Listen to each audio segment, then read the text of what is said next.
இன்றைக்கு தேவன் நம்மோடு ஒன்றை பேசுகிறார். அவர் நம்மை நினைவு கூறும் தேவனாய் இருக்கிறார். என்னை நினைக்க யாருமில்லை என்று எண்ணிக்கொண்டிருக்கிற உங்களுக்காக ஆதியாகமம் 8:1 தேவன் நோவாவையும் அவனுடனே பேழையில் இருந்த சகல காட்டு மிருகங்களையும் சகல நாட்டு மிருகங்களையும் நினைத்தருளினார் என்று கூறுகிறது. தேவன் நோவாவை நினைத்தருளினார் என்று கூறும்போது தேவன் நோவாவை மறந்து விட்டார் என்று அர்த்தமல்ல. அது அவர் தம் வாக்குத்தத்தத்தின்படி செயல்படும் தருணம் அதுவாகும். நோவா வெள்ளத்தால் சூழப்பட்டிருந்தான். பேழைக்குள் மௌனம் மட்டுமே குடியிருந்தது. அங்கு எதுவும் மாறாதது போல தோன்றியது. ஆனாலும் தேவன் செயல்பட்டு கொண்டிருந்தார்.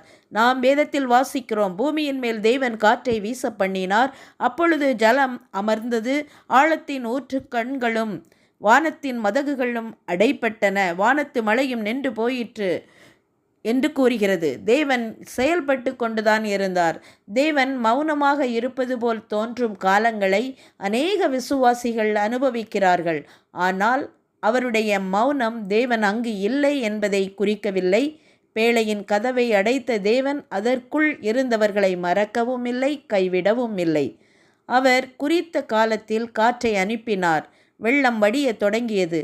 பாவம் நிறைந்த அந்த பழைய படைப்பின் முடிவு புதிய படைப்பின் தொடக்கமாக மாறியது. என்று நீங்கள் தேவனிடமிருந்து ஏதோ ஒன்றிற்காக காத்திருக்கிறீர்கள் என்றால் உங்கள் கண்களுக்கு தெரிவதை கொண்டு அவருடைய உண்மை தன்மையையோ வாக்குறுதியையோ அளவிடாதீர்கள். அவருடைய பரிபூரணத்திற்காக தாமதிக்கிறார். நோவாவை நினைவு கூர்ந்த தேவன் உங்களையும் என்னையும் நினைவு கூறுவார். ஆமேன். எப்பொழுதும் அவரை நாம் சார்ந்திருப்போம், ஜெபிப்போம், அவரை நோக்கி பார்ப்போம். ஹல்லேலூயா.